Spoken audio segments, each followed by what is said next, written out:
prepare a monthly cash budget for 6 months beginning from April 2014 on the basis of the following information.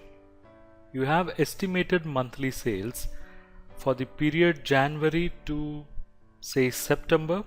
So you have estimated sales for 8 months, or not even 8, you have it for 10 months. Then wages and salaries are estimated to be payable as follows. You have information for 6 months, I mean from April to September. Then of the sales, 80% is on credit and 20% is for cash. Fine. So 20% is going to come immediately and 80% would take time. So what is the time period? 75% of the sales are collected within 1 month, that is in the next month, and the balance in 2 months. So the credit period is 75% of 80% would be collected in 1 month and 25% of 80% would be collected in 2 months, but there are no bad debt losses. Purchases amount to 80% of sales and are made and paid in the month preceding the sales. So if next month there is a sales, the purchases happens this month and it is 80% of next month's sales. The firm has 10% debentures of 1,20,000. Interest on these has to be paid quarterly in January, April and so on. The firm is to make an advance payment of tax of Rs 5,000 in July 2014. The firm had a cash balance of Rs 20,000 on April 1, 2014, which is the minimum.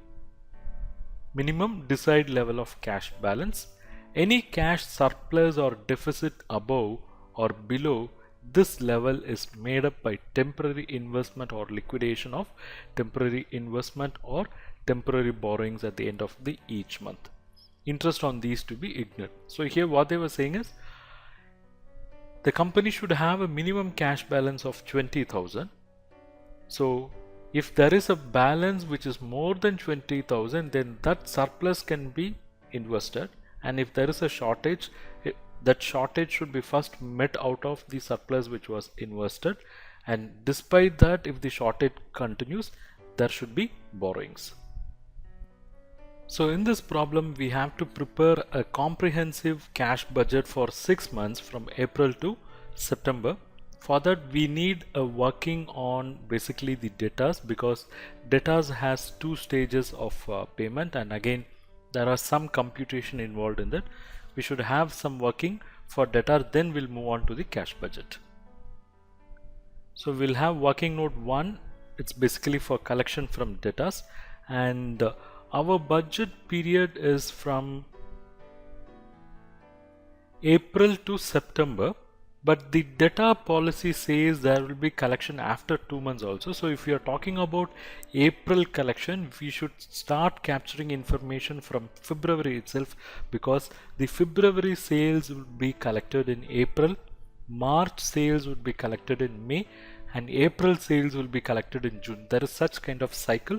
So let's go ahead and do that. We'll have a table. We'll start capturing information from February. That's more important. So let's give all the sales information in all the months. So the total sales is 1,20,000 in Feb, 80,000 in April, 60,000 in September. So we have given all the sales information, and in question there is a mention 80% is credit sales. So out of total sales, what is concerned for us is credit sales, which is 80%. So 1,20,000 into 80% is 96. Similarly in April, 80,000 into 80% would be 64,000. In this way we can calculate for all the months. So once this credit sales is identified, the collection will happen in 2 stages.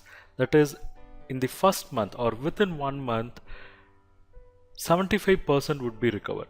So within 1 month 75% would be recovered. That is, for February there would be a 75% recovery in March. That is 96,000 into 75%, that is 72,000 would be recovered in March.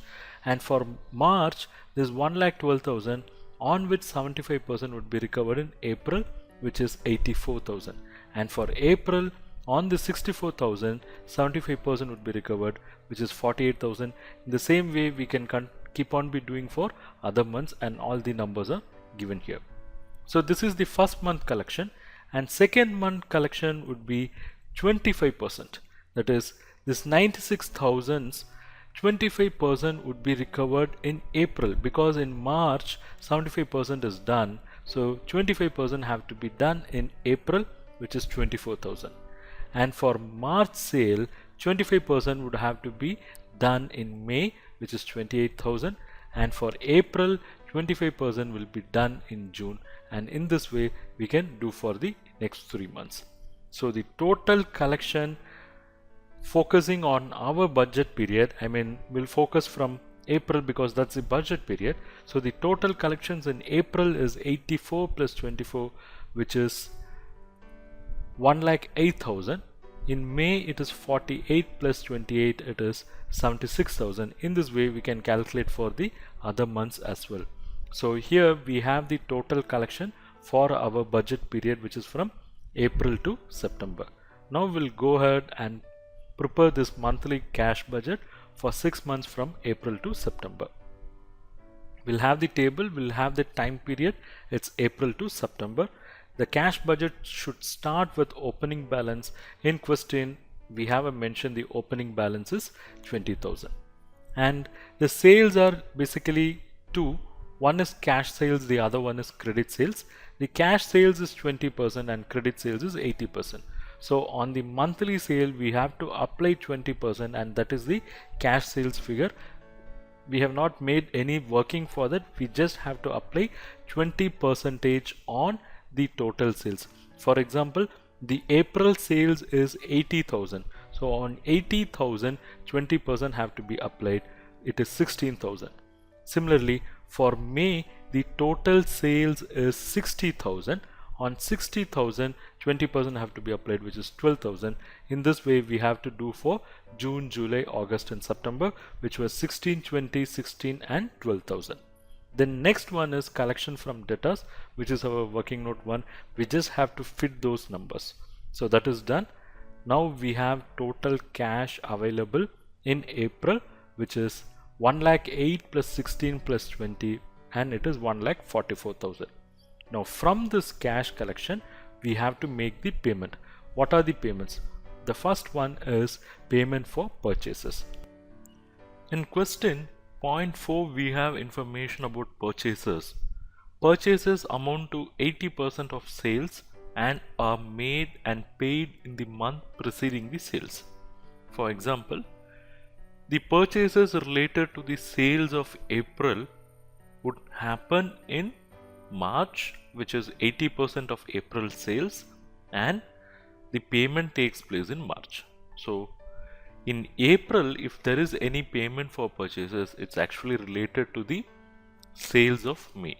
So we have to take this May sales figure on which 80% have to be applied, and that would be the purchases payment in April.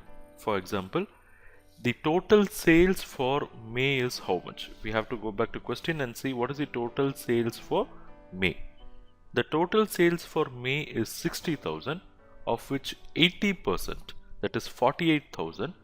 This 48,000 would be the payment for purchases in April. So we'll have it here, 48,000. Similarly, in May, the purchase payment would be for sales of June.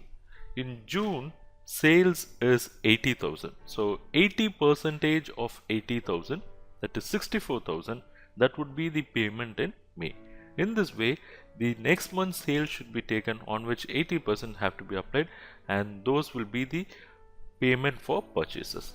The next one is payment for wages and salaries. This information we have in the question directly. It is given in point number 2. Wages and salaries are estimated to be payable as follows. The details for April to September is available, so we just have to fit those information. So after meeting the wages and salaries, there is one item which we have to work on, or probably the information is available, that is interest on debentures.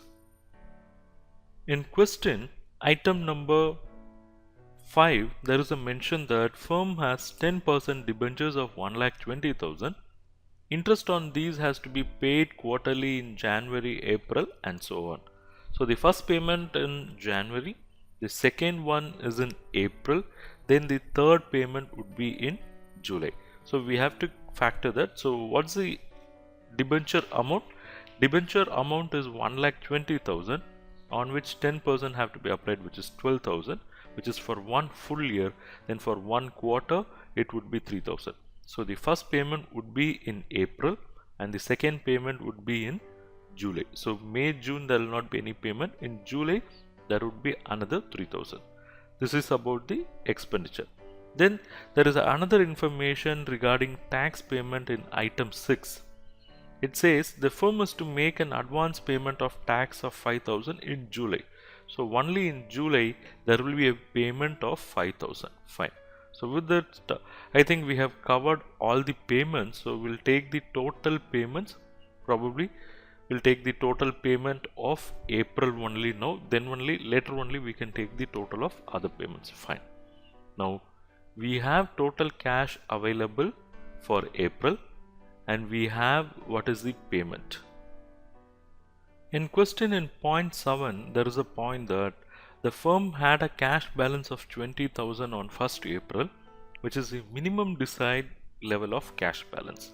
So the company should always have a minimum cash balance of 20,000. So when we talk about payment, we should consider this 20,000 also. So here the payment is 60,000 plus 20,000. That's the total cash requirement.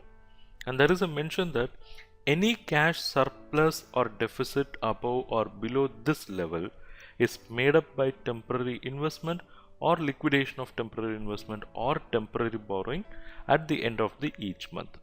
Interest on these to be ignored. So here what they are conveying is, see here now we can see the total cash requirement is 80,000. 60,000 for payments and 20,000 for minimum cash balance. But what is the cash available? It is 1,44,000. So it is in excess of the requirement. So the excess or the surplus should be parked in temporary investment. That's the instruction we have. So yeah, this 20,000 is required for all months, so that have been done. Now what is the total cash needed in April? It is 80,000. And is there a surplus? Yes, because cash available is 144 and needed is only 80,000. So surplus is 64,000. So what we should do with the surplus? This should be invested in temporary investment. So this 64,000 goes out and the liquidation does not comes because they have surplus. So what is the amount they have invested? 64,000. And what will be the cash on hand with this firm on April? It would be 20,000.